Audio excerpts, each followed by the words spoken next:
There once was a man named Gold Roger who was king of the pirates. He had fame, power, and wealth beyond your wildest dreams. Before they hung him from the gallows, these were the final words he said. Our perspective is yours for the taking, but you'll have to join us first. We left everything we debated at the Yonko Table. Ever since, pirates from all over the world set sail for the Grand Line, searching for the Yonko Table, the table that will make their dreams come true. Yo, folks. Welcome to the latest and the greatest from the Yonko Table. That is the voice of Grandmaster Hoop coming at you from the throne of Wakanda, because we are here to talk about the latest and the greatest from Marvel. And that is, of course, the sequel to 2018's hit film Black Panther. Yes, folks, we're talking Black Panther Wakanda Forever. That's right, folks. It is 2022, and we have the follow-up to the worldwide phenomenon that is Black Panther. And a lot of big shoes to fill here, and we're sure going to get into them more in depth. But as we know, with the late passing of Chadwick Boseman, this film had us a lot riding on its shoulders. And of course, as it closes out phase 4 of Marvel, some would think it needs to close out on a bang. And we're here to talk about whether or not it succeeded in all aspects. With me, as always, is fellow Yonko, DrJaceAttorney. DrJaceAttorney, are you Wakanda Forever or are you Kukulkan? Toot, toot, toot. Toot, toot, toot. Is that your answer? Is that your final answer? That's my final answer. I'm locking it in. Sure.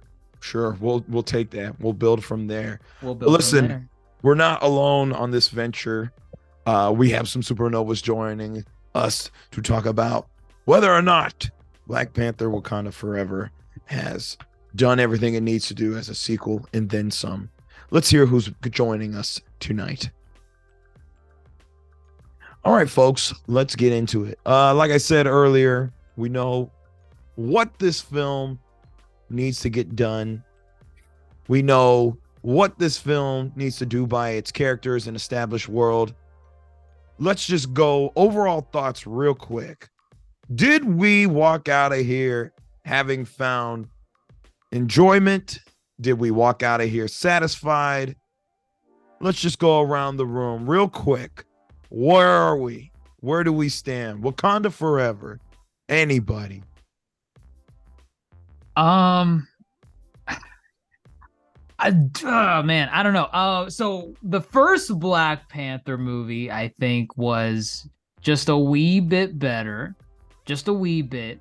But I feel like this movie, whenever it leaned into its emotion, right? When Wakanda Forever led into the mourning and the grieving process of their king, T'Challa, I felt like that's the movie at its best.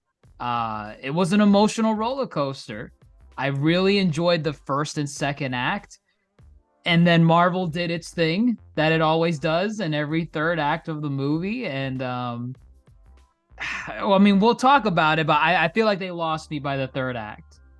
The first two acts, I think, were really good. Emotional stakes were really high. Angela Bassett slays as always. Every scene that she's in. And, I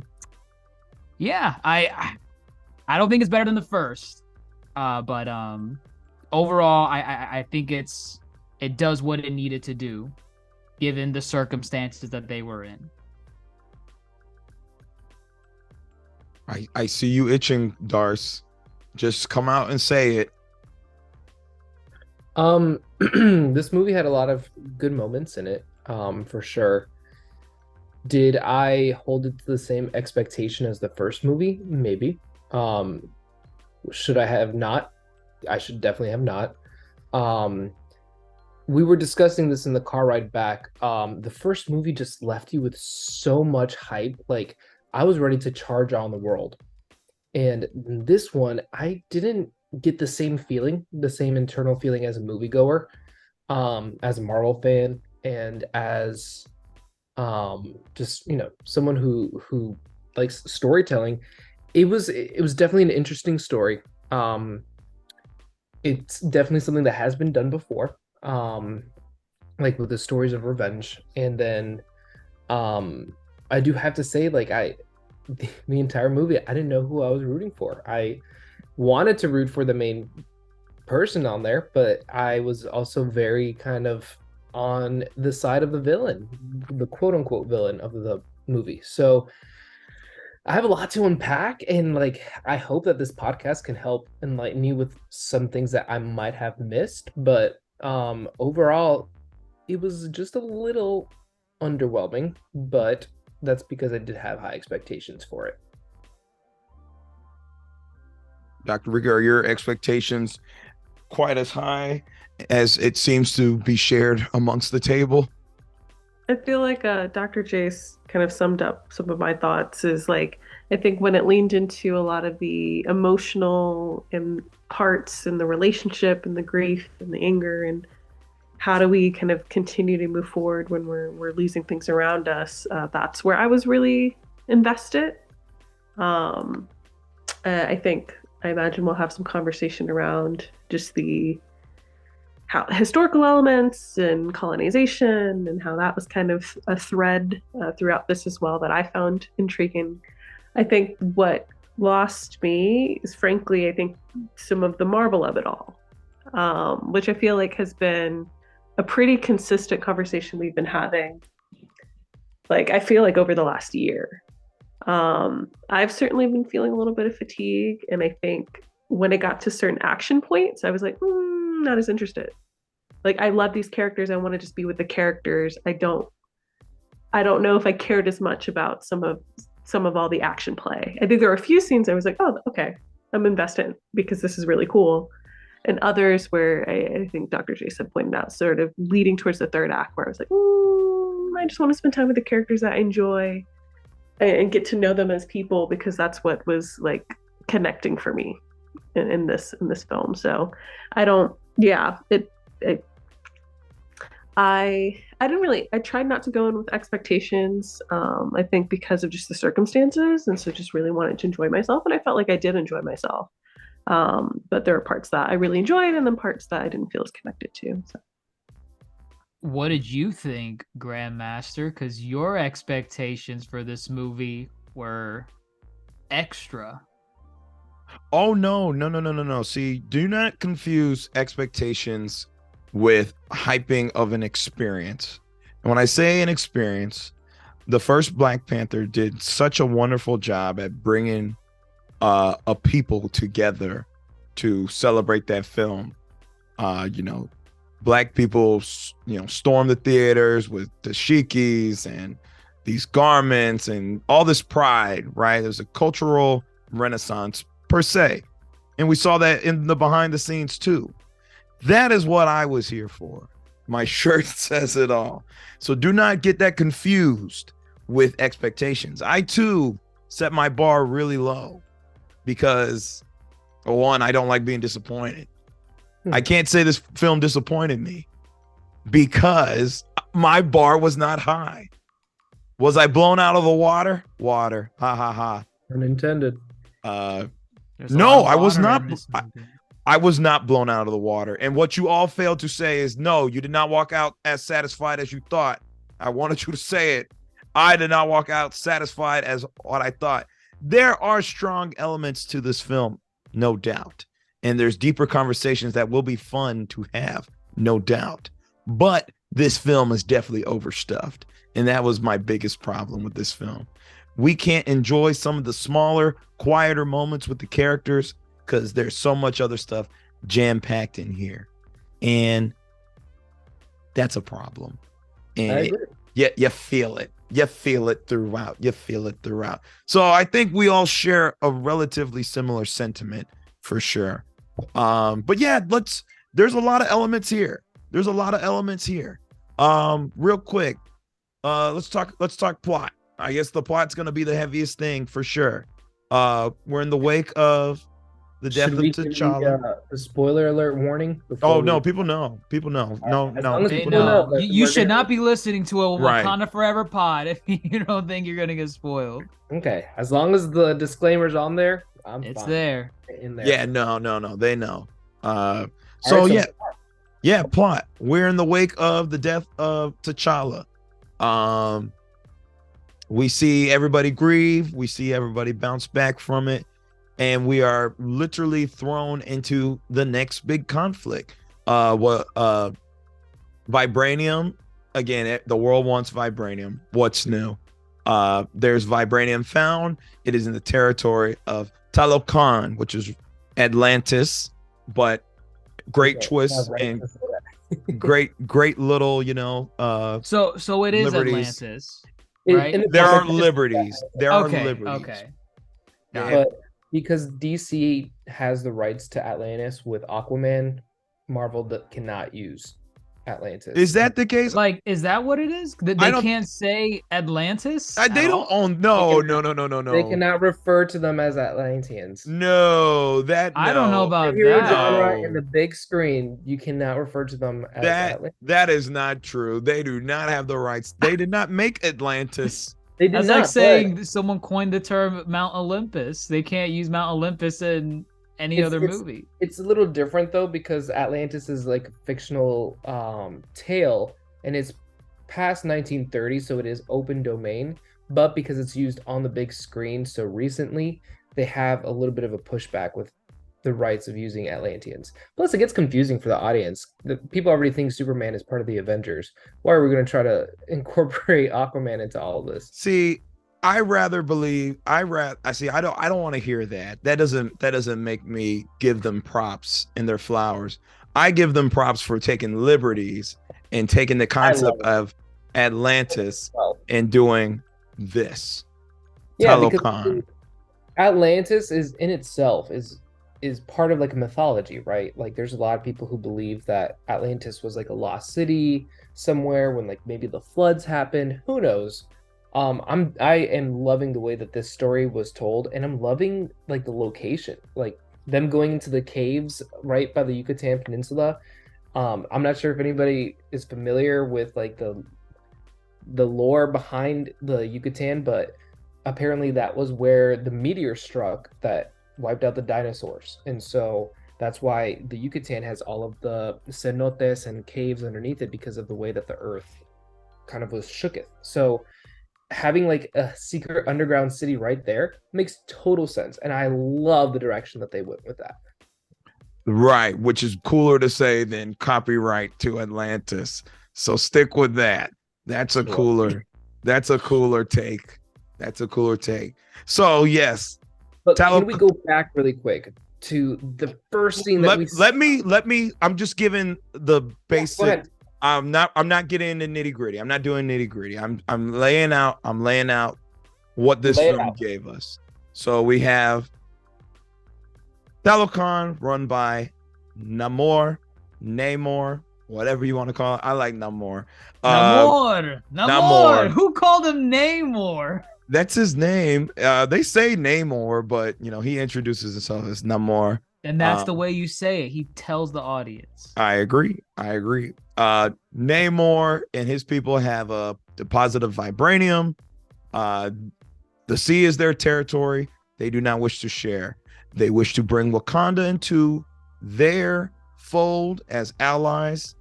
However, then that's where our major conflict comes about, because we have a MacGuffin of Riri Williams as a bright-eyed genius who has a machine that can discover vibranium, and they don't like that.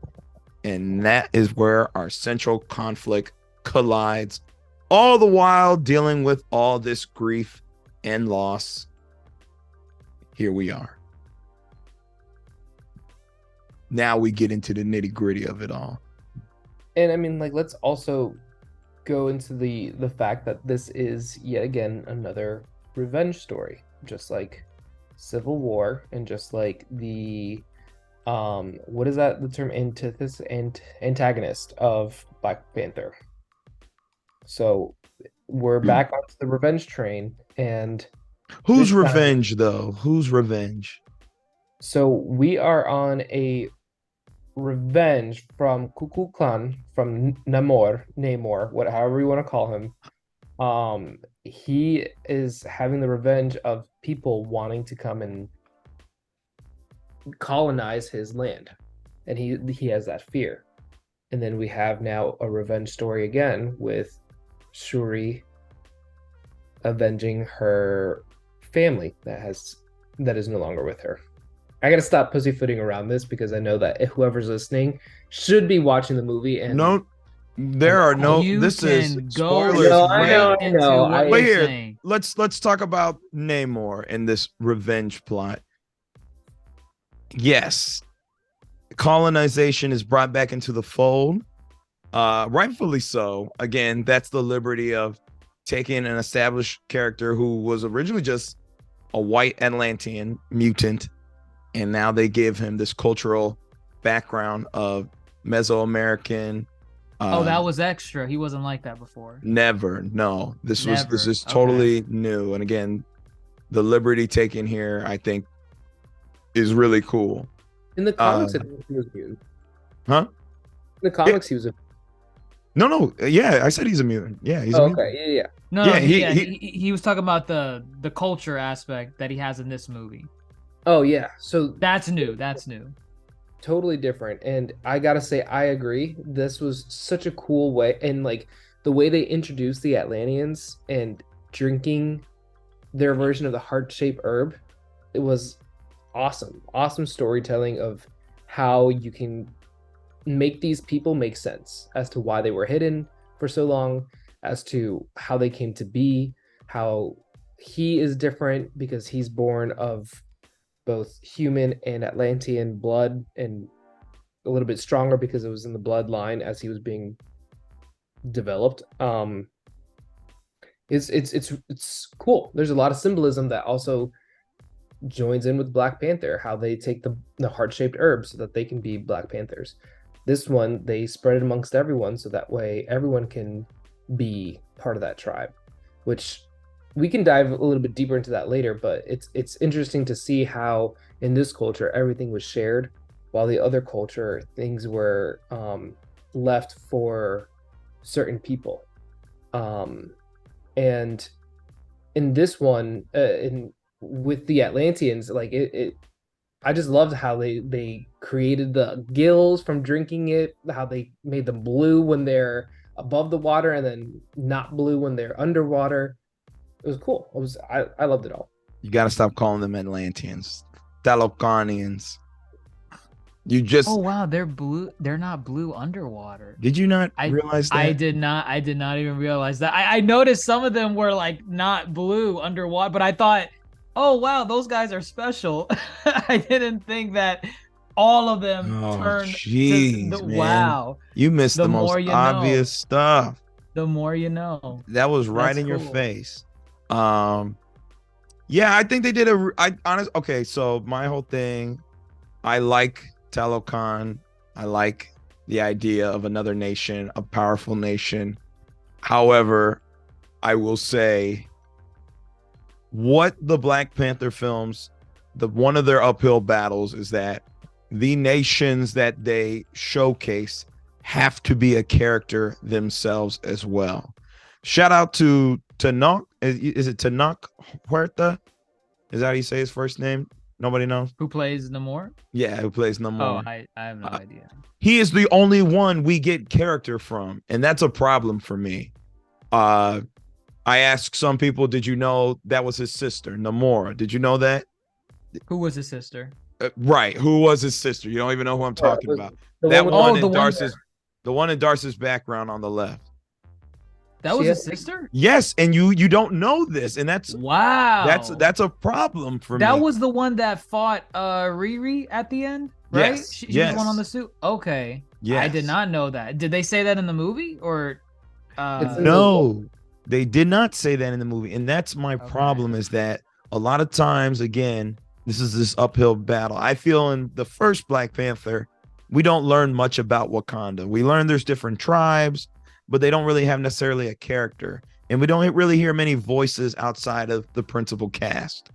Same thing kind of happens here. We don't really learn much about Namora. We don't learn much about Atuma, and then when we see Talokan, I feel all they did was swim through it. We don't learn much about anything I agree, but I also have to pivot and say they already threw in a lot into this movie. Was a very long movie. I understand, and that's a problem. The whole development of like an entire nation, like it could be a little challenging. I think they did a really good job of swimming through it. I think getting there took a little too long with like the whole stream process and everything. Like I get it. It's hard to find. But see, all you're doing is adding to my point. It is already an overstuffed movie. It is an overstuffed movie, and I think they did a good job of showcasing the people even in those like little split scenes. And even at the end when they were doing the comparison of like, people from Wakanda aren't as different than the people in not Atlantis. So there's like that contrast and that duality, but it did enough for me to like say like, wow, this civilization is cool.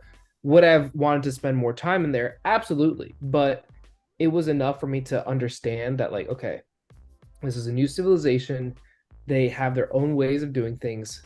What's their way of doing things? Being underwater and swimming and having like their trade and like trade. What they trade? They were throwing like rocks at each other. That's my whole point.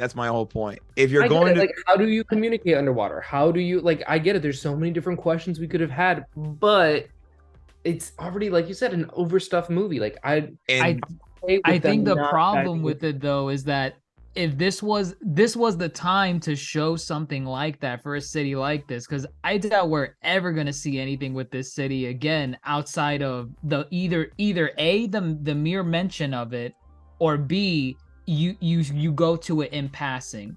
This city was the focal point of the movie, and I feel like if you wanted to really introduce us to the city and show us the different aspects of it, now was kind of the time to do it, because I feel like we're not gonna this city's not gonna be in the focus again. I don't feel that I think that they're gonna create a Namor movie. That we're what? No way. I don't see a Namor movie in the near future for a very long time.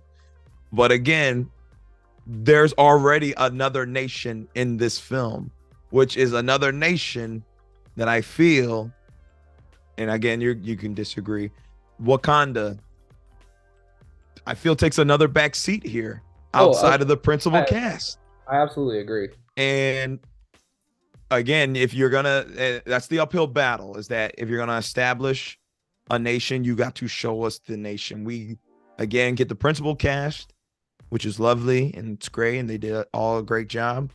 But I feel I still know nothing about Wakanda. If they tell me MIT is a middle school to Wakandan schools, I guess I have to take their word for it, because we don't see those kids running around in Wakanda with graphic calculators or something doing cool stuff. Do you excuse it in any way, knowing that they're making a Wakandan show? I don't excuse it. It's just I mean, if that Wakanda show ever comes, awesome, and I would love to see more Wakanda in that show. Shoot, if they are allies, maybe throwing Talokan into that show as well. Have an episode, they do an exchange program. I don't know. Oh, that would be nice. But it is really hard because the settings are characters themselves.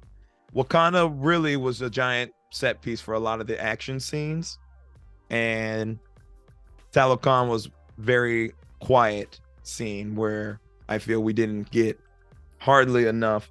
And even if we don't get enough of the settings themselves, the characters got to speak for the settings, and I don't feel we got anything outside of Namor. So that's something I wanted to throw out. You got there. some blue speech. You got blue speech in there, which was a Mayan dialect, and that was really cool. I really liked that they went with that direction. Again, they didn't just say, oh, they're going to speak Spanish. They're going to speak a Mayan dialect, and they all did their homework and they all studied up, and that was really cool. Very nice approach. Again, I like to say they're taking liberties, but that's taking liberties with a purpose. They had a purpose for that, and I found that. Did you catch also when he was talking about like, oh, they brought their guns and their germs? Did I hear correctly them say in that their awful language? Oh, I don't know. I don't know about I that. don't remember if I heard it or not. I remember the disease. You're talking Smallpox. about like It in says the past in the Yeah. 1500s. Yeah, I remember the disease part. I heard that he said other things, but I don't know what else he said beside the disease that they brought. So I thought he made a jab to the Spanish language, and I was like, oh, interesting choice. Okay. I mean, he can. I- He's not wrong. to be fair, I feel like in that flashback scene, that's where they kind of started losing me a little bit, just a wee bit. Really? Yeah, because I feel like it was I just don't like exposition. And at that point I had to hang on to every word that was being said, like, oh man, this is really important. Don't slip up, don't miss a word. Oh shit. I didn't hear that third word. That was important. I don't know. That's just me. I always don't like when they do it. I like it being drip fed throughout the story rather than, all right, here's the moment we get all the backstory. Here you go, and they just dump it all at once. I don't know. Like, so what the? Can someone explain how he was born? Because I don't know how he was born. No, we are not gonna. He was born. No. and Like that's it. no. How was he born? Like, is he because he's a mutant? So how was he? He was born of humans, two humans, but because she took part of that herb in the development process of him in the womb, his anatomy and physiology started to change. On top of the fact that he had a mutated genetic disease or a mutation in his DNA already inside of him. Okay, that explains everything. And that thing that his mother ingested was It's their like version of the that heart-shaped herb. It's like perfect. vibranium seaweed. Vibranium seaweed. Look at that. See how easy that is, Grandmaster? You over there sweating bullets. I feel it doesn't explain much at all. That Oh my was God. to me. That felt very convoluted. That scene. I We're don't gonna think. lose track. I don't The look at scene. Doctor. Oh, so go ahead, Dr. Rika. No, I was saying that I actually really liked the scene. I think the first movie, I mean, we talked some about like colonialism, colonization, that was a part of some of the conversation within the first movie, from the perspective of the Wakandans, but also Black Americans, etc. And I liked that there was then some diving into like, yeah, this is not just impacting this particular nation. This is something that has impacted other nations too. And so, regardless of how other people feel about exposition dumps, I actually, if they're done well, and we have things that feel, I don't know, like impactful, like being able to showcase this particular story, having like indigenous history blended into this like mythical type of world, but also being really respectful about it. It's something that I enjoy. So I actually really liked that scene and felt that, yeah, I liked how it was interdispersed, and because of the fact that I think, to Grandmaster's point, that we didn't get as much time within like the city at present and with the civilization at present, I liked to at least that we got to see the beginnings of it and how things were formed. So my perspective. No, I like that scene too. I think just the whole bird thing, I don't know. I was a little lost. I was like, okay, he's a mutant. That's all they had to say for me. But I think thematically speaking, yes, they do a great job at, this is a world that was all affected by this one kind of idea of colonialism, and the seeds spread and grow and fester as we see here with Namor and his people, which I think they did a good job. Let's go over to Wakanda. Let's check in with the people. Let's check in with the family. Shuri and the family. They have to overcome T'Challa's grief and move forward. Big moving plot element, thematic element. Were you there? Are we? So most of y'all said you're there emotionally. Yeah. Did you feel this delivered for you? Leticia Wright at the forefront of it all. Are you moved by this? That opening scene, huh? No. Stars, you're saying no? No, I'm sorry. Like, Damn.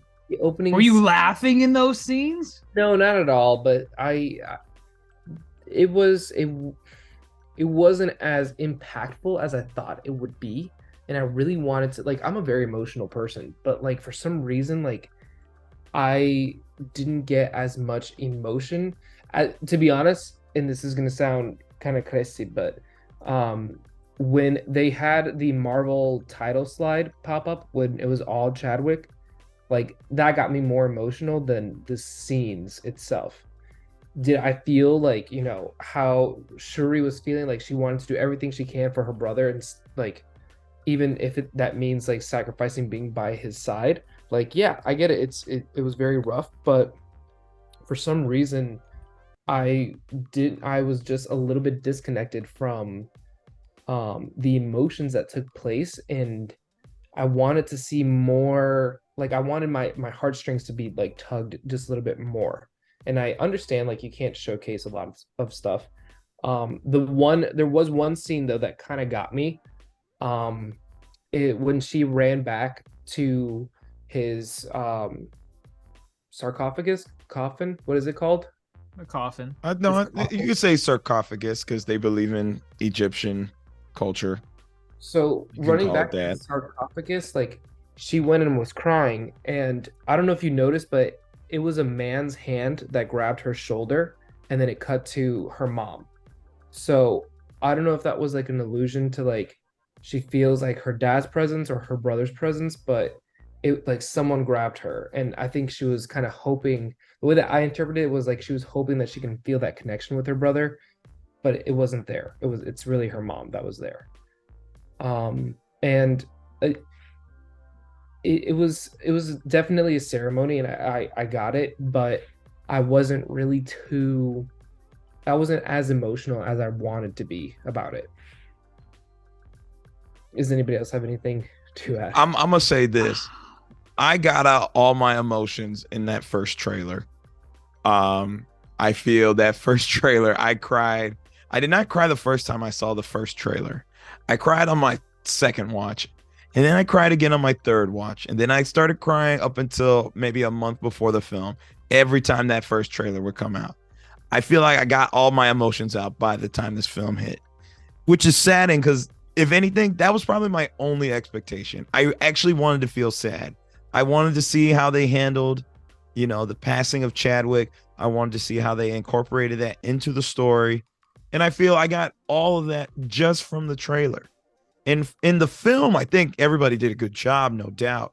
But yeah, I too kind of wasn't necessarily connecting to some of the scenes as much as I really wanted to. I will say, if anything, flowers to Angela Bassett. I think I felt her emotional scenes more than any other character. 1,000%. For sure. It's Angela Bassett. Right. We're always gonna feel it. I just, it's just, again, all these actors are friends, first of all. Now she has to empathize as from the point of view of a mother. And so, I don't know. I felt she really delivered. And that's where I felt most emotional outside of the post-credit scene. I actually teared up at that. I don't know why, but I did. Yeah, I did feel though at points, maybe sometimes the emotional bits, not that they seem forced, but I was like, sometimes they were interjected into scenes and I was like, I don't know if I would have put that here. But yeah, overall, I wish I cried more. I feel that's a terrible thing to say. But yeah, I don't know. Emotional roller coaster. I wanted to be on it, and I didn't want to get off, but I don't think I think I went on for the hill, and that's it. Yeah, I guess I'm the opposite here. So I only watched the trailer once because I wanted to see the trailer, and then I watched nothing else since. So I cried throughout the movie. Cried at the beginning. Anytime there was something emotional, I cried. Any swell of emotion, which is probably why I was so connected to the more like slower like character driven, relationship driven scenes because I was just crying the whole time. And I was wearing a mask, and the mask was the tears. I will say, the only disappointing part, and it's not even the movie's fault. The very end, somebody had let the next crew of people that were like the next showing in to the very fucking last scene of like Shuri on the beach, and I'm sitting here with my own like, okay, she's gonna do the thing that her and her mom and the kids walk in and they're loud and they're chomping on the candy, and I'm like, y'all, the movie's not done, and I couldn't even enjoy the post-credit scene, so I'm a little pissed about that. I'll have to revisit it in the future and just have that moment for myself. But that's not the movie's fault. It is whoever let them in to the theater's fault. But I was crying throughout, except for my ending cry, which I did want. But it's all right. I did cry enough. But I did feel more connection to the scenes and to the emotions than some of what y'all are describing. So. Well, Dr. Jace, yeah, what about you? I'm kind of on Dr. Rika's side. I really like the scenes with Letitia Wright and Angela Bassett. I mean, I will always praise Angela Bassett and everything that she's in. But yeah, I feel like when they're really processing the grief of losing T'Challa and just trying to overcome it and trying to move on, and Angela's character and trying to take on the mantle as the queen of Wakanda, and how that affects her relations with neighboring countries, that this was a fear that Wakandans had for generations, people fighting over vibranium and wanting to steal Wakanda's resources. And I just like how she kind of goes into that fear and uses it against, I guess, her opponents in like the early scenes, where she's basically saying, you guys can try and steal it, but I'm a mother that's pissed because I've lost everything. And I don't know, like I was really sold during those scenes. And then it made it even worse once we, her character actually dies later on. And I'm like, oh, well, damn, she was probably the best part of the movie. Why did y'all go and do that? I was very surprised that they introduced another death in the film. I did not think.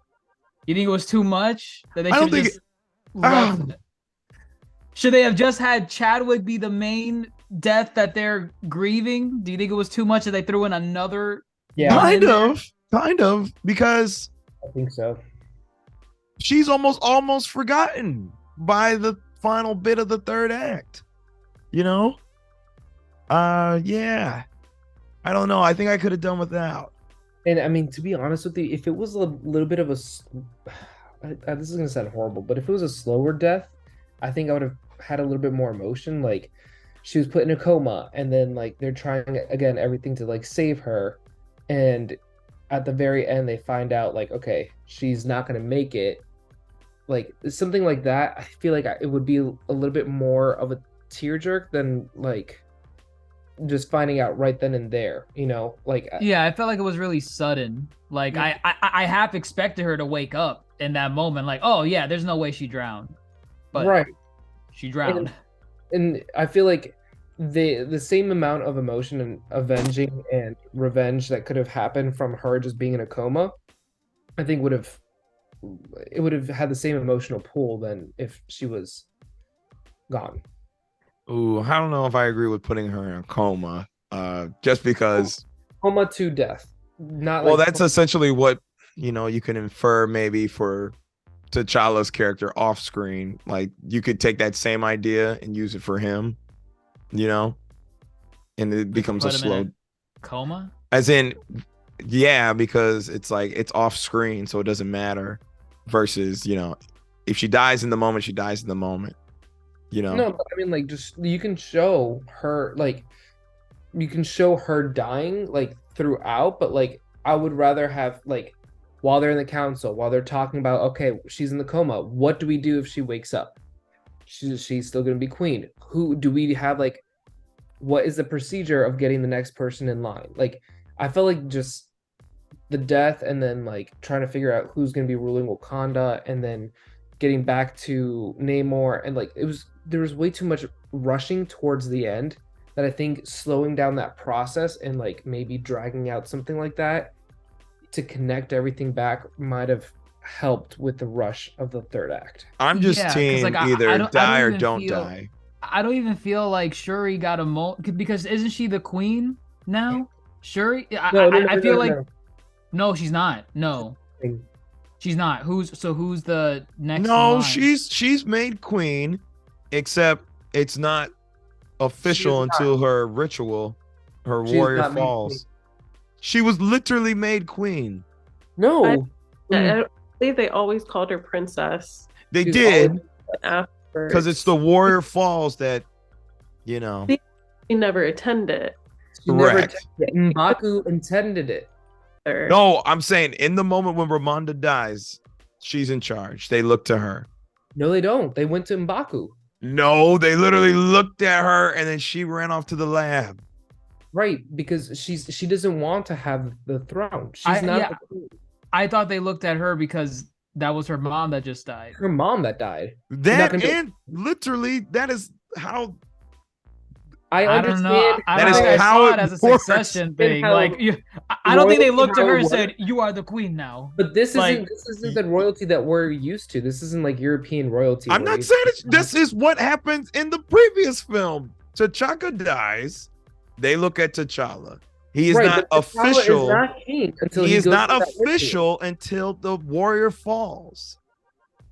Until the roar. What does that mean? Warrior falls. The Where waterfall. they fight. Where Yes. they fight. So, but that's what I'm saying. She didn't go to it. M'Baku went to it. I know, but that's what I'm saying. It's what's the word? It's intermediate. Yeah. It's like a queen. step in. Yeah, she's literally queen until she's actually made queen. But she put that to the side because she said, "We need to count on you, M'Baku, to take care of the people of Wakanda." So that's why they all went to the mountains and stuff. While she was working. I on becoming understand. queen. They didn't look to her as a queen. They looked I to her- that was like the most important part of this. Yeah, it's not. It's not. She runs away. That's the whole point.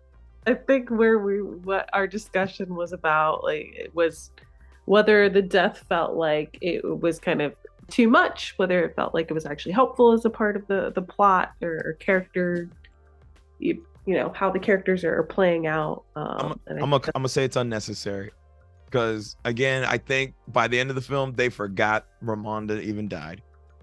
No, they showed that scene where she said, "Show them who you are." When she's fighting Namor. That was a good scene. I did like that. Yeah, I like all the tie-ins to the previous film. There were a lot. There were some really good ones.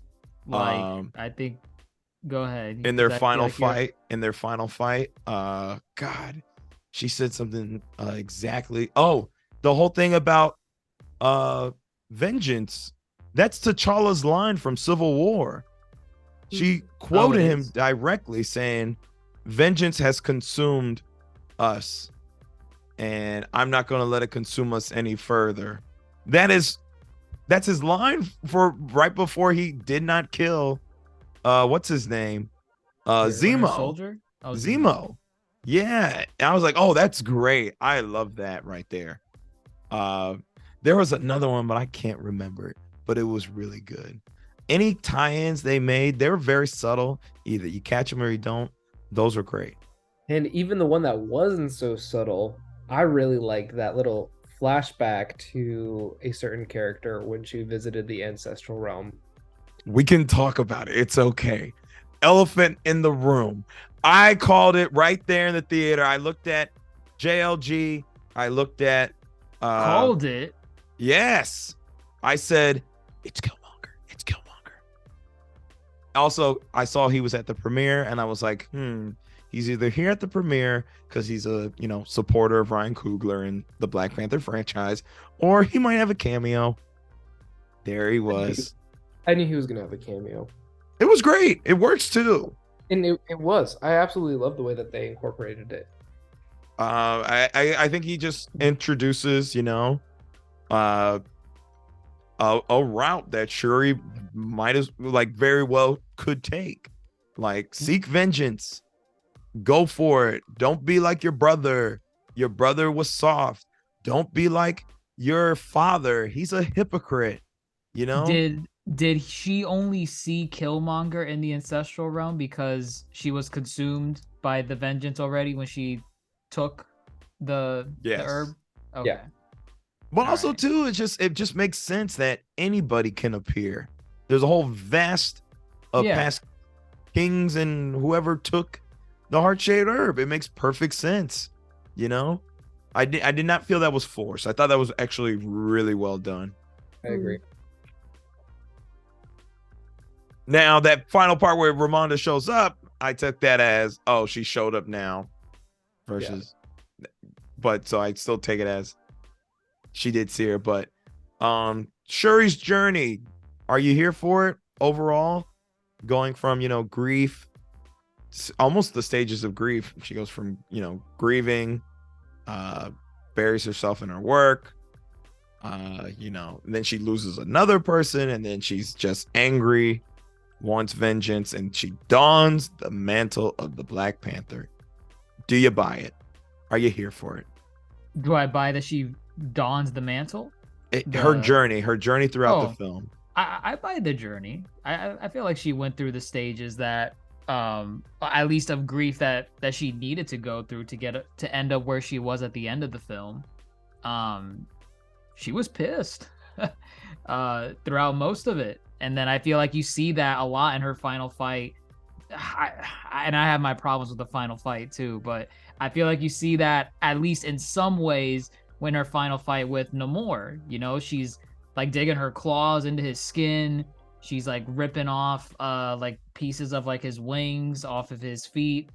I'm not saying I want like more like, Mortal Kombat style of fighting to show like how angry she is, but I feel like that fight either just wasn't long enough or they didn't do enough with it to, like, I guess showcase, her journey from where she was at the beginning of the film to where she ultimately ends up at the end, which is, forgiveness, not being consumed by rage. I believe her in getting to that stage. I just wish that final fight was done a little bit better for that transition to happen.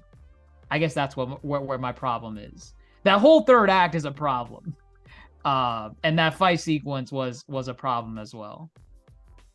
Dare I say I like that final fight, actually. One, did you notice that the camera went like straight IMAX camera? Did y'all peep that? I did Unfortunately, yeah.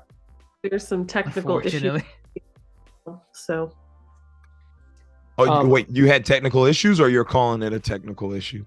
Oh no, like my theater had technical issues. Oh, God, that stinks. Wow.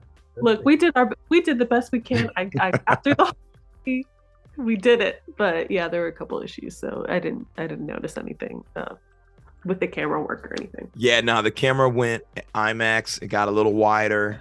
Oh, I did notice that. I was like, wow, what is that? And I just ignored it afterwards. Yeah. So unfortunately, it pulled me out of the viewing experience in a way because it was weird. Yeah. Tossing back and forth between the cool blues of the fighting on the ocean to the warm yellows of like fighting in the desert. And I get it. It's a choice that like to me, it feels like it was an intentional choice of going back and forth between the two, but like it really pulled me out of like the whole scene. And someone pointed out that if you do too many slow motion fight scenes or too many quick change combat scenes, it's not really that great of a combat scene. And I felt like that's kind of what it was. Like we kept on switching back and forth between her fighting Namor and then like things that were happening on the ship. And it wasn't as eventful to me, or it didn't have too much of like an impact.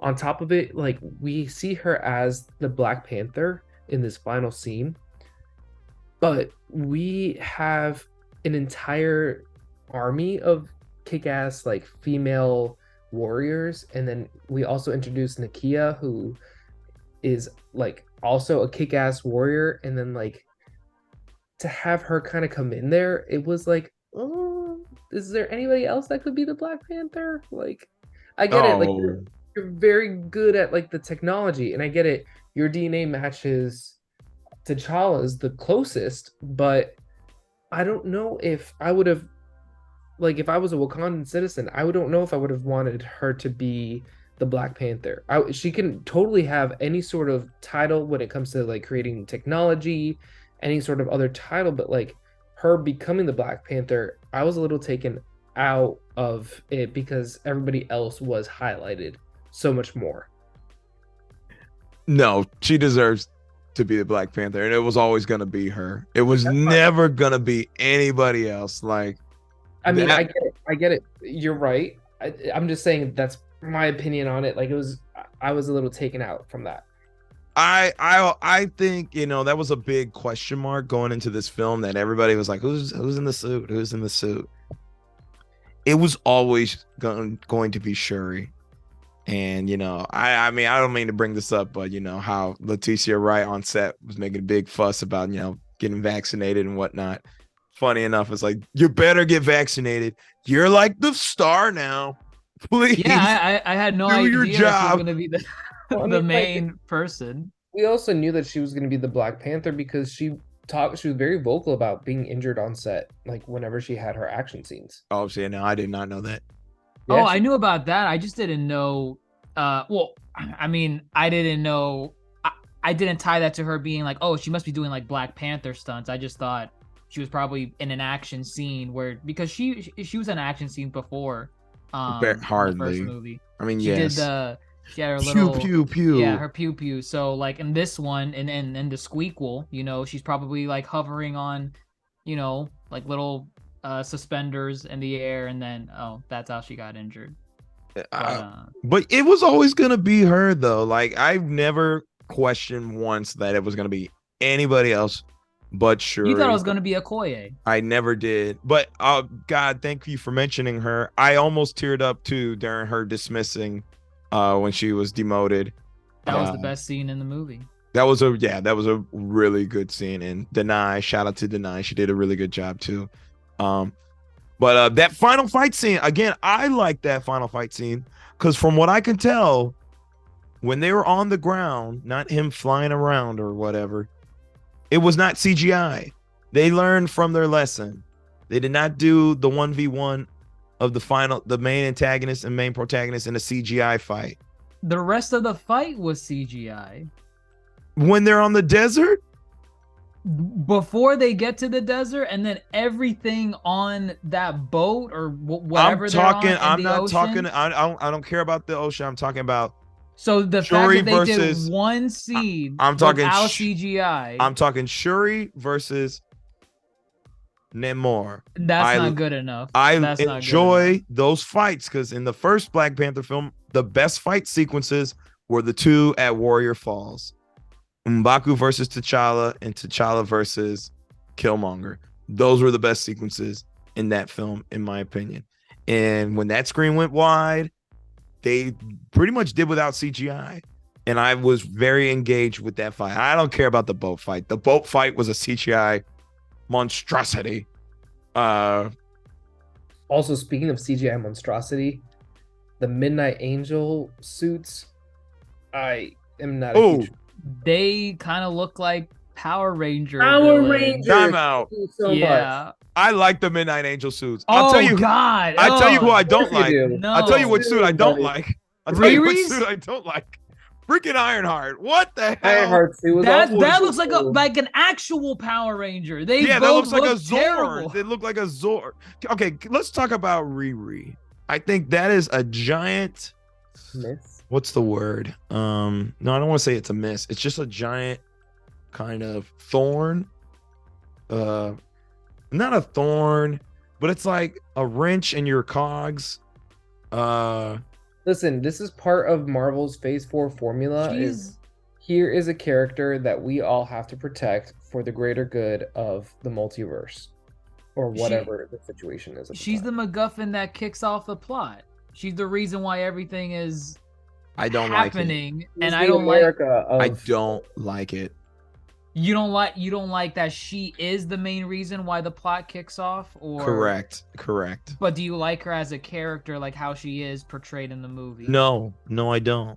Oh, you don't like this Because version of Iron Man. the whole movie, because again, this is what happens when you introduce a character like her, who's going to get her own show and her own series and whatnot, is that her introduction is rushed, and it's like let's move it along. Oh, I'm at MIT. Oh, I made a thing that the CIA wants because it can find vibranium on the ocean floor. Oh yeah, that's my dad's car. My stepdad taught me how to make cars. Are you making Stark Tech? Oh yeah, just a little thing I've been doing. Yeah. Why was she making a suit? Again, and that's my whole thing, is that it's not properly. Why does she have a heart on the? It's not fleshed out, and to be honest with you, I'm not 100% sold as her being a likable character either. Just like America in Multiverse of Madness, like she was kind of there, but like, was there any chemistry involved? Like, I gotta say, Riri, I had a little bit more likability in this one, but I'm not like Riri didn't set off sparks for me. I don't dislike her. It's just the whole movie. It's like, y'all saved my life. I gotta help y'all out now. Oh, I owe Wakanda. Don't leave me here in this underwater cave. Can I call my mom? Right. It was just, yeah. It was just like. Did Angela Bassett let her call her mom? And what did she tell her mom? I don't know, but it's just, see, that's an uphill battle that they set themselves up for, to introduce a character who, there's a lot of history to them in a film that's already crowded. It just felt a little more crowded. And then on top of that, that final act suit looked terrible. I'm just gonna say it.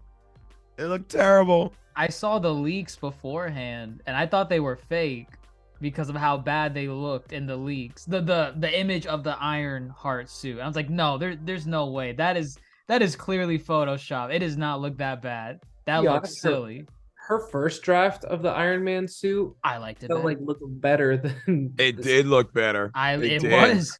That's crazy. Was. I don't know how I feel about her, like, kind of T-posing as she's flying in the suit, but I think it was better designed. I really do. I hope they don't go with that suit in the series. God, no, please don't. Well, I will say I did like Riri.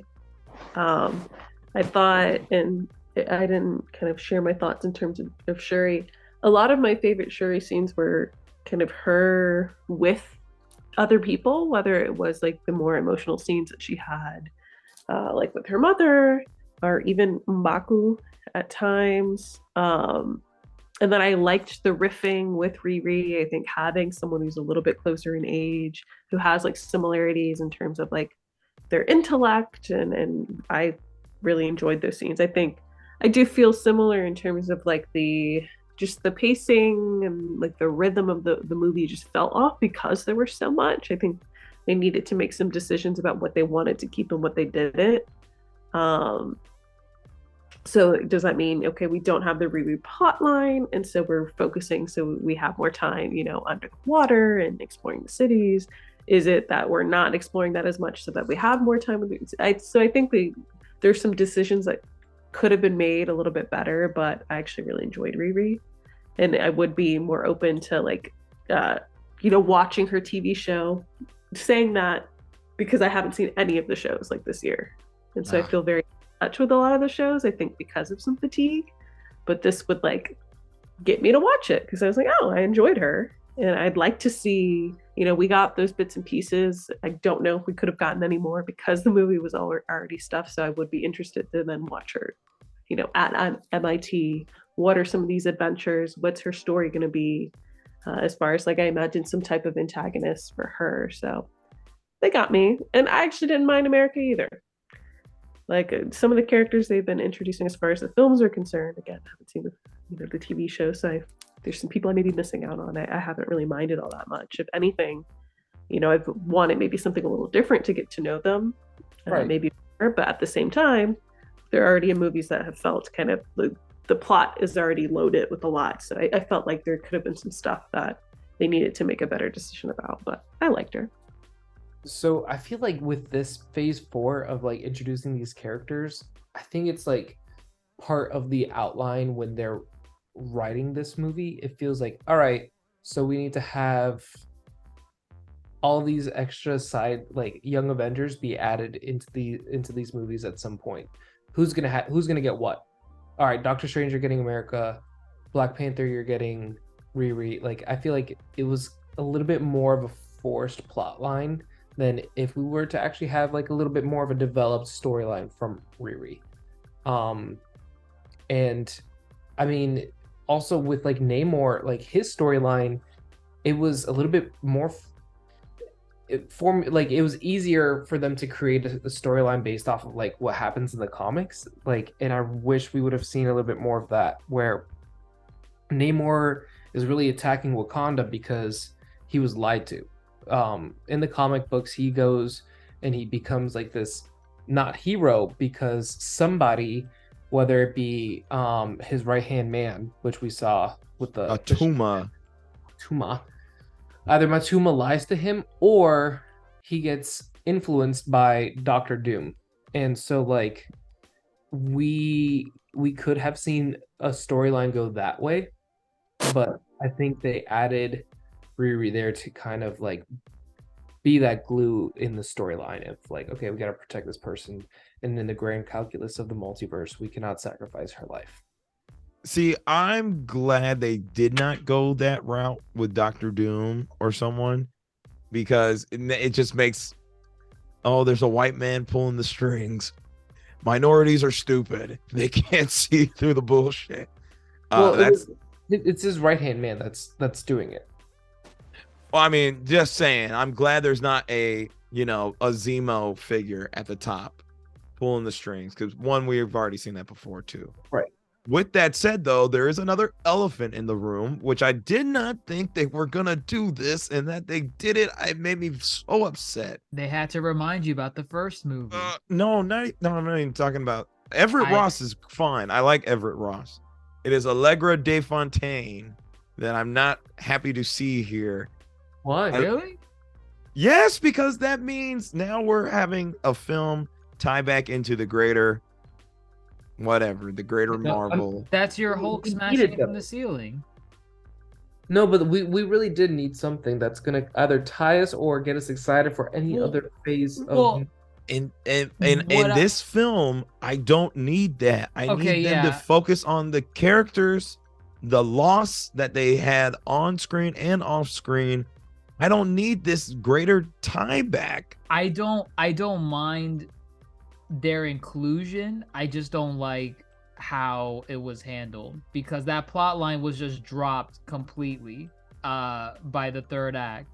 Because you're talking about like, what's her name again? Allegra De Fontaine. She's the one that's doing the Thunderbolt squad. Okay. Yes. You can call her by her super villain name. Can I call her by? Yeah. What's her supervillain name? Madam Hydra. Easier. There we go. Madam Hydra. So Madam Hydra, literally, she arrests the CIA guy from the first movie, Everett Ross, and that's it. The plot's over. Oh, they're exes. They were married. Oh, you're helping the Wakandans. Oh, you weren't supposed to do that. Arrested. Never ties in no way to the plot between Namor and his people against the Wakandans. That to me was a forced, like, hey, MCU, we exist. I think it's fine. Like if it doesn't tie back into the plot, it is dropped. It is significantly. It's literally dropped. Just because I thought, oh, he's getting arrested. Now the government's gonna be involved in this final fight somehow, and nothing happens with that. Well, I mean, there is like a lot of minor hints of like the government coming in and interfering. The government wanted to come in and attack Wakanda, thinking that Wakanda is the one that like took out that Marine ship or whatever. No, we know that throughout the movie. But once you get to that scene where she arrests Ross, that plot line of the government, like, wanting to steal vibranium and all that other stuff, it's gone. It like completely gets forgotten about for the rest of the movie. You don't see it again. Once Ross gets arrested, that's it. Now it's back to Wakandan and Namor and the war that's going on. You don't get him back again until that post-credit scene where he gets rescued by Okoye. But by that point, I was like, oh my god, wow, where did this come from? I forgot about this guy. I mean, I get it. I think in a way it's also character building on her side of them showing like, okay, she's not just like some ditzy agent that's like, you know, in charge of SHIELD. Like she knows what she's doing, and that like she kind of planted all of these things so that she can get. Is his name Ross? That's really weird if his name is Ross. Yes, that shared last names, correct. Yeah. But that's my thing. What you just said about her, I never thought that about her. I always thought she was very powerful, very smart, very analytical. Right. Her presence here takes away from the emotional bits for me. That's probably another reason why I did not feel as emotional watching this film, because there are so many scenes that are interjected here that just kind of take away from those moments for me. Like, I did not need her here. If she wanted to be in the beginning scene, being like, France, you fucked up. You got caught, France. You know, I would have been like, cool, there she is. You know? But then, yeah, that's a plot line that was there and it kept coming back. And it didn't amount to anything. Everett Ross never went to Wakanda. Everett Ross, I don't even think he really helped, other than not telling the world that Namor's out there. Right. He didn't rat them out. He almost didn't need to be here either. So, but I get why he's here. He's part of the franchise. I'm glad he's here. I don't think he necessarily needed to be here. Yeah, I would agree and say that was probably my least favorite kind of plot line that was ongoing. I think it made sense for him to have like one scene, which is telling that Riri is the person of interest, and then leave it at that. Yeah. And I think that would have been a nice callback. We could have had the joking like we saw, and just that chemistry that they have and whatnot. And I think we could have left it there. I didn't, I didn't need the continuous revisits. I'm not all that interested in Val. I'm not, there's just not a lot of investment there for me. I liked seeing Ross. And like I said, I think that one scene in the forest probably would have just checked the box of like, yep, call back to the first movie. He's got the intel. Cool. But, maybe not my most favorite plot to follow throughout the film. So. And I agree now. Like, I think you guys are right. Like, I think just having that one little scene probably would have done more than having those continuous things. I think it is important though for us to see a little bit more of a tie-in of things that are happening on a human level. Hulk smash you. Oh, okay. No, just like with the human level, like she's kind of like the thing that's tying all of the stuff on Earth. If we only had one scene with her, that would have been fine. I think it would have, like you said, if she was just there in the beginning, like France, you done fucked up. Like I think that would have been okay, but I think she is needed in the movie at some point because she's going to be a little bit more of a character in movies to come, especially with Secret Wars happening. Does she meet Shuri? Does she need to? Does she meet any Wakandans? No, but I think her doesn't need to be in the movie.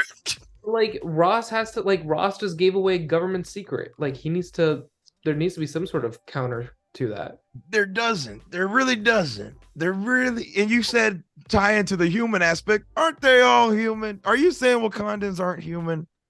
No, I'm saying that in other movies, you have mysticism, you have aliens, you have quantum. There's a lot of different elements that are going on in Marvel. So what are they here in this film? Darsh means the what are you talking about? Government. You said side, the government tied it back to the human side of things. They're already human. That's what he No, means, like down to yeah. earth, down to earth, down They're to earth. already down to earth. In They're the grand humans. calculus of all of Phase 4, this movie incorporates humans. And I think anytime the movies incorporate humans, she needs to be involved. And because Wakandans are humans, I think she needs to be involved. I do not think this movie is crowded. They Okay. could cut all her scenes. You're right. Wow. She don't need to be here. We get Damn. less time in Talokan because of her. We get less time with Shuri and M'Baku, which we haven't talked about. M'Baku took a backseat here too. Most deaf. But I like what he had to say every time he was on screen. I do agree, though. I, as I was sitting there, I was actually so relieved, and I'm sure we'll talk about the post credit. I was so glad it was just the one. Like, I actually didn't want any tie-ins at all. I wanted very minimal mentions, throwback to maybe a previous film or two, like the ways in which they tied in, like the fact that Nakia wasn't present during a lot of the wars and whatnot. So the small things are the fact that Daniel Kaluuya was not in the movie, but they did mention his They character. did mention him. So I like those types of tie-ins. I agree with Grandmaster. If we could have cut something, I would have cut Val scenes and had Ross show up once and really focused on some of the other characters that we've been introduced to, because I imagine she's going to show up in other places. And I think that it felt like for me, which is maybe where some of my comes from, is like this film felt like it should have just been focused on T'Challa and the loss and how do we resolve and heal from that. Like them as characters, maybe partially us as an audience. And I get that it's within the Marvel universe, but I think this feels bigger than that. And I just don't care about the tie-in at that point then. So that's, I think, if we're trying to find things to cut from a very bloated movie, that feels like something that could be easily snipped. Did you like the end credit scene? Oh yeah, is that it? Is that where we are? Well, you talked about M'Baku. Yeah, M'Baku. M'Baku. He was there. He was around. He was there. Again, I think he did better talking as Right. far as like he had good things to say. I love his dialogue. And he served as an advisor. And again, I really like when your brother asked me to counsel you. You know, when he passes, he wanted me to counsel you. Oh, there's a good tie-in right there. Oh, I thought I was just a child who scoffs at tradition. Yeah. Oh, you have gone through too much to still be considered a child. That was good. That was really good, especially because I watched the first one right before watching this movie. It served its purpose. Action bits before the post credit. Are you here for the action? Did the action deliver? Did Namor deliver in all his glory? I do want to talk about Namor really quick. I really, really enjoyed Namor. Like, I did too. I think I that did. he was great. He actually had character. He did. Which is saying a lot compared to what Marvel does with a lot of their villains. I forgot the dad's name in Shang-Chi. The Mandarin. The Mandarin. He's one of the only few other villains I could think of where I'm like, wow, I really like this villain in this Marvel movie. I can now add Namor into that list as well. Anti-hero. I guess anti-hero. I mean, he was the antagonist of He's the antagonist, right? and I buy it too. And I'm glad they didn't kill him. I'm so glad they didn't kill him. I was so scared. Because I mean that's typically where it ultimately ends up in. It's like, oh well, gotta kill the bad guy. I'm like, no, you don't. You don't got to. Keep him around. What's interesting for me is that I didn't necessarily see him as a bad guy, and I think that was probably my biggest thing about the movie is that I was very conflicted as to who I was rooting for through this, and I I did like the scenes with Namor, and I thought that he was, and it's a good villain will make you question who you're rooting for, but like Killmonger did the same thing. Thanos I did not too. question. No, as soon as he Killmonger's a killed bad Angela guy. Bassett. He's a As bad soon guy, as- but he did have, like, when he was giving his speeches of like, how come you weren't here when the rest of the world needed you? Like, And then he shot his girlfriend in the face. yeah, he is a bad person. I'm saying like some of like the ideals and things that, like, obviously Thanos is a bad guy, but did could he have- have some truth behind it? Thanos did not find his daddy with Panther claws in his chest. Yes, the amount of times I've read Hope said that in the did get theater. point though, as far as like some of the ideas of like, yes, people are only after our resources and not really caring about us as like humans and people, and the ways in which our kind of our culture functions. It's just about what we can offer them and then what they can exploit. So I think it's the points, the ideals that are being brought up, the way it's then maybe the behaviors we do not excuse. And, How they Yeah. executed. yes, but as far as some of the like, yeah, you made a point, and I think there have been a few villains or antagonists that's been the case. I find those to be the more interesting ones. When yeah, you do have a point there. Wait a minute, like where you can pause and kind of reflect on some of that. Namor had a point. And then he attacked the defenseless Queen Ramonda and drowned her. You lose all points for me. You And she's done played by attacked. Angela Bassett. You done attacked Wakanda and the defenseless citizens, including those two gentlemen in the canoe, who did nothing to you. You'll start losing major points for me. As far as whatever your point may be, you start to lose it. Because again, Wakanda did not go diving underwater, blowing up Talokan. They sent Nakia. They said, get Shuri out, get the scientists out, and we're done with this group of people. But she killed those two bodyguards. You're right. She didn't have to do that. Time to destroy the city. Time to kill the queen. What's interesting too is like, even with that, because we had this conversation and I was lone wolfing it, sticking up for Namor. The scenes of attacking the city, it was more of a distraction to get people away from the queen. And at this point, he was frustrated because he knew that the queen pulled him away, so that way the spy can go in and take away, like Shuri can take away the scientist, and the spy ended up killing two of his people. And so he was upset about it, and he was upset that the queen betrayed his trust with that. And then here comes Shuri saying, like, or him thinking that Shuri is saying, I'm ready to burn the world down. And the only thing in her way of being queen is her mother. His actions were to go and take her out of the way so that she can be queen. And so that she can have the alliance with Namor. Oh, so they make her queen. Huh?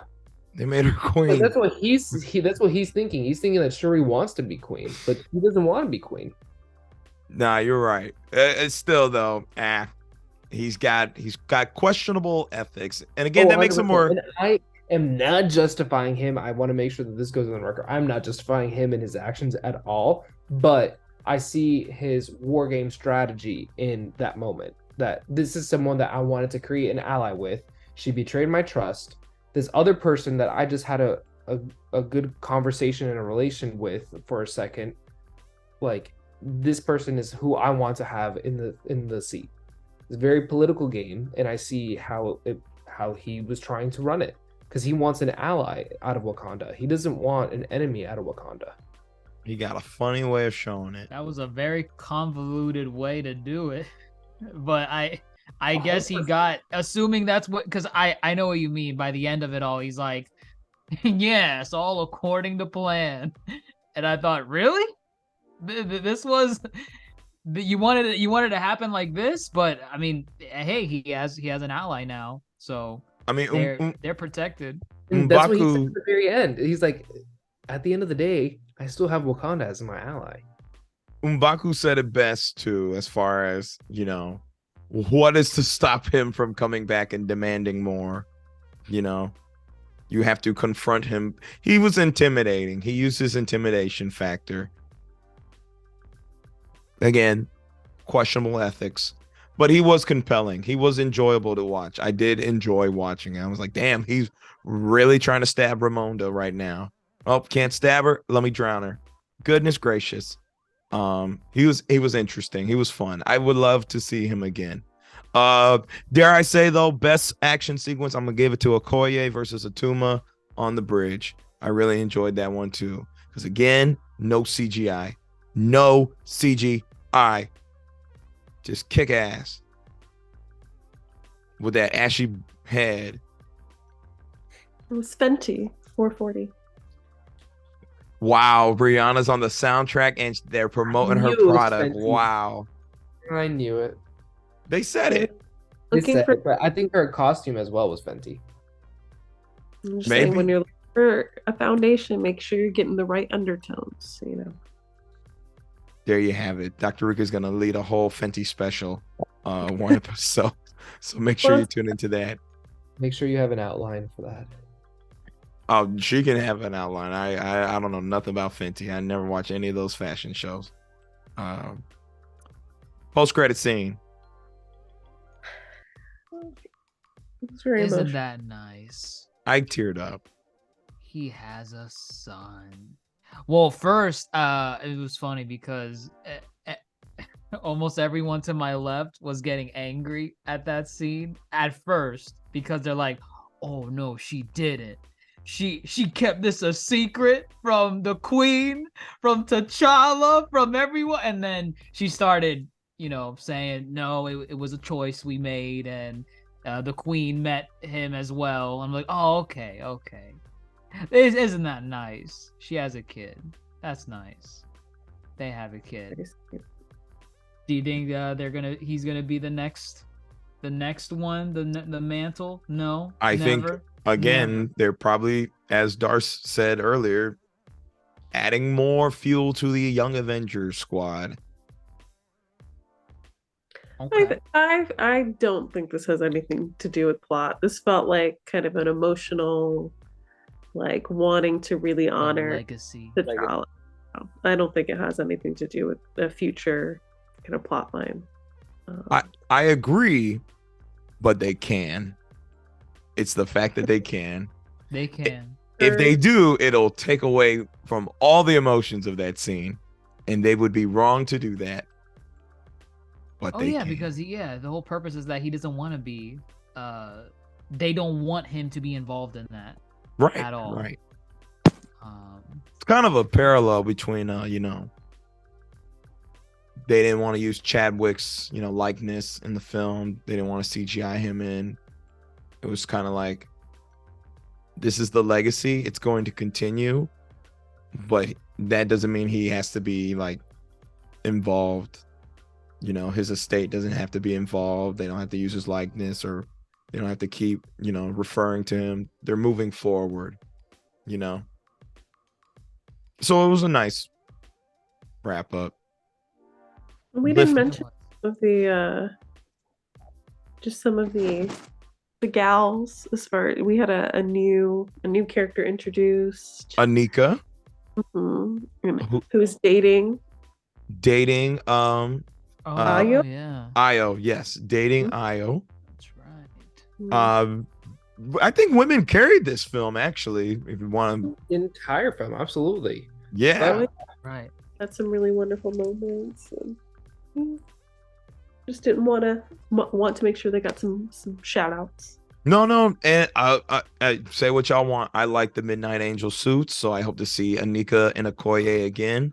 Again, that's also very comic accurate, so I really like that as well. Ew, don't be one of those Marvel fans. Well, they are. I forgot they were a thing. I was like, oh, this is cool. Ew, don't do that. Either way, I like the presence of Okoye, Shuri, Ramonda, and Nakia. They carried the film all the way from beginning to end. And then we had, Riri and Anika and Io, in the background, but they're here. And I like that. So, yeah, it's nice to have, female dominated cast pave the way. Did y'all like the suit? The Black Panther suit? I thought it was fine. It had some golden tint in it, like kind of like Killmonger's a little bit. So I thought, oh, that's kind of interesting. She has some of that in there. That's a really good call out. But yeah, I mean, it's all right. It's a Black Panther suit. It's there. Just curious. Just wanted to know. Curious. Yeah, I mean, this goes back to what I was saying earlier about who could be the Black Panther. I don't see her as the Black Panther, but I mean, it is what it is. I mean, she is the Black Panther. She the Black Panther. I think there's a lot of other great female warriors that could have taken the mantle, but that's okay. That's okay. She's the Black Panther, and she's here for retribution. Getting a little hot in here, Namor. That is not the line, but Hypothermia waters. I'm gonna use that line. I did like we didn't talk about I did like the little water bombs. Those are great. I thought all the water effects were actually really good. Those are really cool. Yeah. Damn. Avatar eats your heart out. Say and what? I like Avatar eats your heart out. In the water. Scene near the kind of within the first act, kind of the first like attack, reminded me a lot of Winter Soldier as far as like the boat attack and and whatnot. So actually, gosh, that's right. And you know what? The siren calls that they did, I loved that. Oh, the siren. That was calls are scary, really good. actually. it's scary. That People. was. Oh, that was really cool. Yeah. I thought that was such a cool little nod to like mermaids and like how they would siren the pirates, and all that stuff. Mm-hmm. Very cool. No, definitely cool. I mean, I'm a fan of Shamu in his cameo. I thought that was cool. No Winter, which stinks for you, so I'm sorry about that. Winter passed away. I know, but there was no nod to it. I'm pretty sure Shamu did too, like 20 years ago. Shamu is a title. Okay. I like the whales. Humpbacks are cool. Or were they blue whales? Talk about the costuming, just in general. We could talk about the costuming. Across the board, it's got to come on. They Go ahead and drop an Oscar. Like, you think so? I think if they get an Oscar nod, I'm looking at Soundtrack. the Talokans for their costuming. they were great. I'm looking at Namor. I'm looking at Namora. I think they outdid themselves yet again. They look great. Yeah, all the white outfits at the very beginning. Some of the updated. Yeah, the costuming is great. I don't think we're looking at a best picture, but I can see costuming. They'll get to some technical stuff. The costuming, maybe even potentially makeup. Yeah, I can see makeup. What about the soundtrack? I can't see for soundtrack because Really, not for soundtrack? I haven't listened to the whole soundtrack yet, actually. this one it seemed like there was like a lot of repeats from the first Black Panther movie, which is it's nice to have like those nods, but it didn't captivate me as much as Kendrick made it for the first movie. Well, soundtracks aren't nominated for Oscars anyway. Well, there you go. Well, Lift Me Up will probably get a nomination, no doubt. Yeah, the single songs, but Yeah. it would be score for any type of music. I do like the parallels between the Talakan score and the Wakandan score. I thought it was very distinct, very different.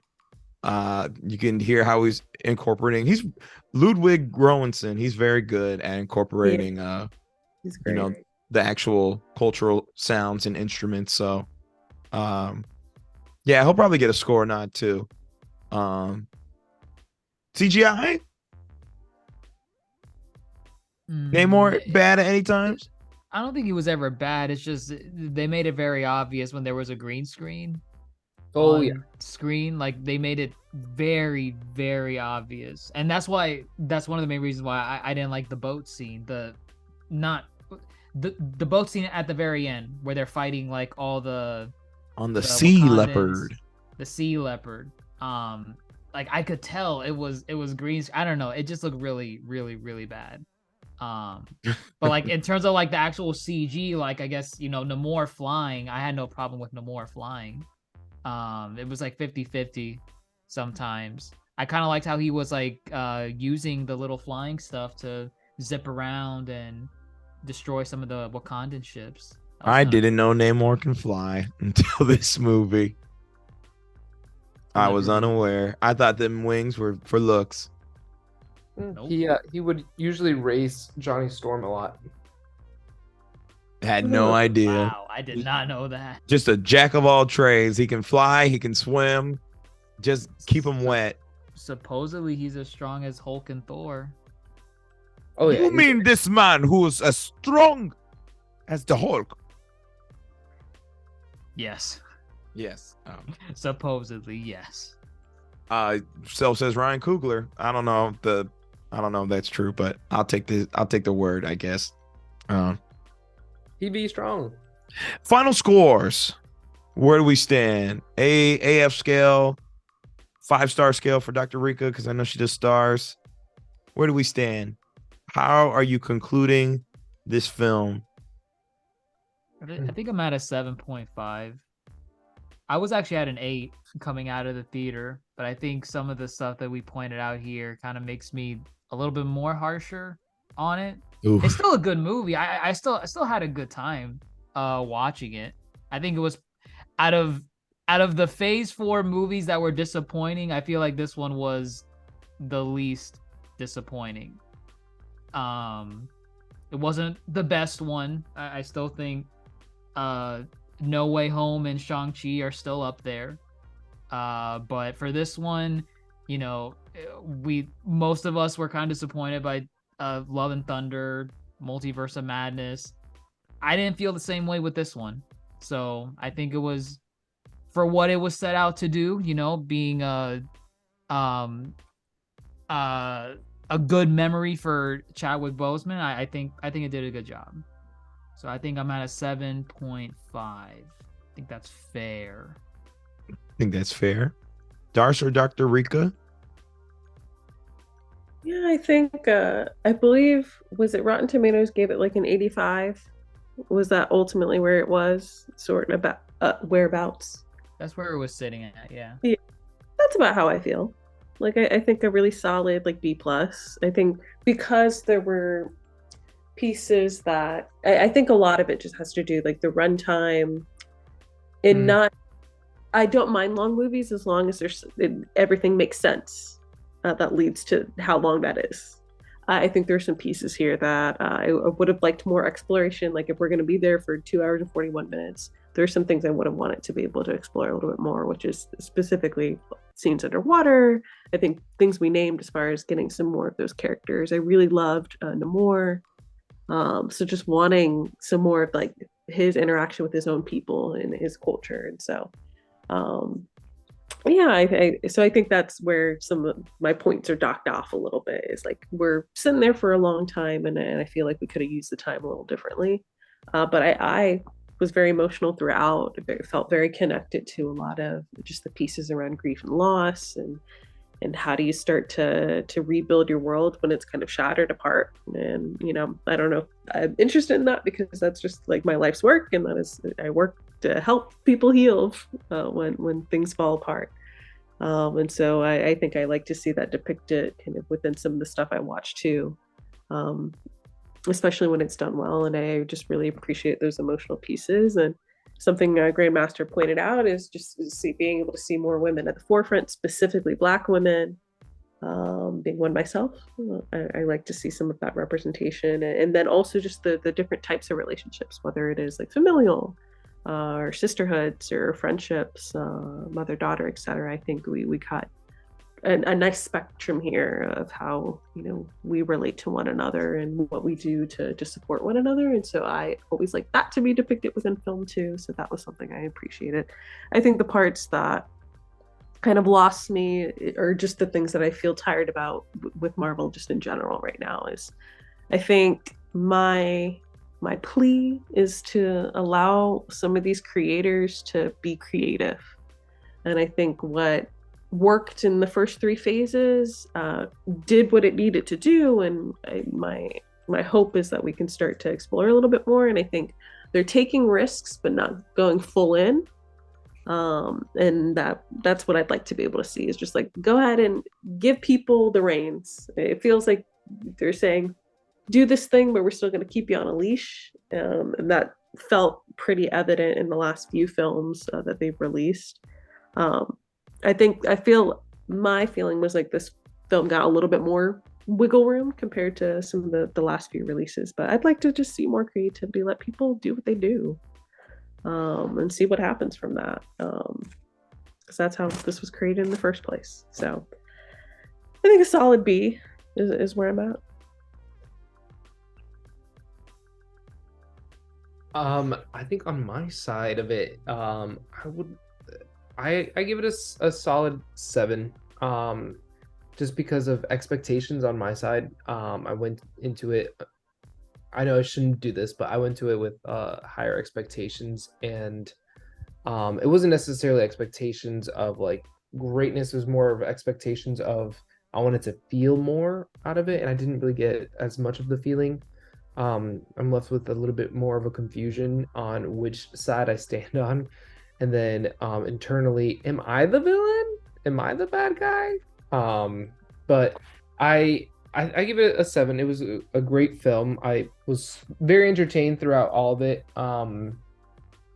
But I think there's something missing. It's like you go to a meal and you have a good meal, but then there's just something missing out of it, and you're like, I don't know what it is, but something's not there. And I think that's how I feel about this one. So 7, maybe 7.5, because I really did like Namor.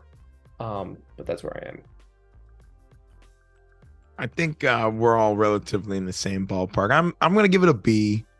It's a low B. Namely, again, I'm here. I think acting wise, I think everybody did a really good job. As far as the principal cast goes, I really enjoyed Namor. As far as new characters introduced here go, very enjoyable. It was an emotional ride, no doubt. Whether or not I was invested in those emotions all the way is probably why I give it a B.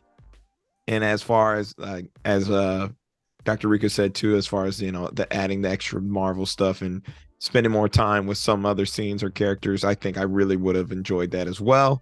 But I think overall, again, this film is really hard to make. This is the dang near impossible sequel where your champion is no longer with us, and it's like, do we even make this film? Period. They did it. They did it to the best of their ability, and I applaud them for that, for even attempting it. Some people probably would have said no, or they would have taken in a direction that would not even honor Chadwick Boseman. So I applaud them for all the work they did in trying to get that across and trying to really just honor the legacy. And I think they accomplished that for sure. For that, I think they did a good job. And for that, I give it a B. And they're lucky to get that. That was a quote, but let me not. Goodness, folks, those are our first reaction, initial thoughts on Black Panther Wakanda Forever. We hope you go watch the movie. And if you're listening to this, you should have already watched the movie, because gosh darn it, we spoiled damn near about everything. So I don't know what you're doing here. But folks, if you like what we had to say, of course, check out all our other content on Spotify, Apple Music, Apple Podcasts, or wherever you listen to your podcast. We're on YouTube. We got things on TikTok, social media, Facebook, Twitter, Instagram. Make sure you follow us there. Dr. Jace is on Twitch. He'd be popping off on there. He'll be dropping thoughts while playing games and all that. But folks, we really enjoyed y'all tuning in.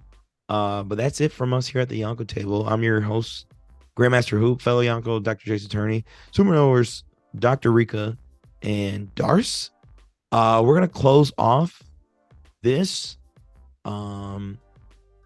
we're going to go ahead and we're going to all sing Lift Me Up. Lift me up. That's all I know. Next, who's next? Who's next? Fine, I'll go next. Hold me down.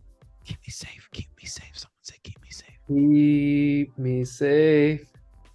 Hey, Dr. Jace, hold me sound. Hold me sound. Like sing it though. Jesus. Hold me sound. Toot toot toot. I can't. This Wakanda forever. Yeah, where my they call him Kukul Khan. All right, we're done. We're done. Goodbye. You gotta stop it. Oh, right.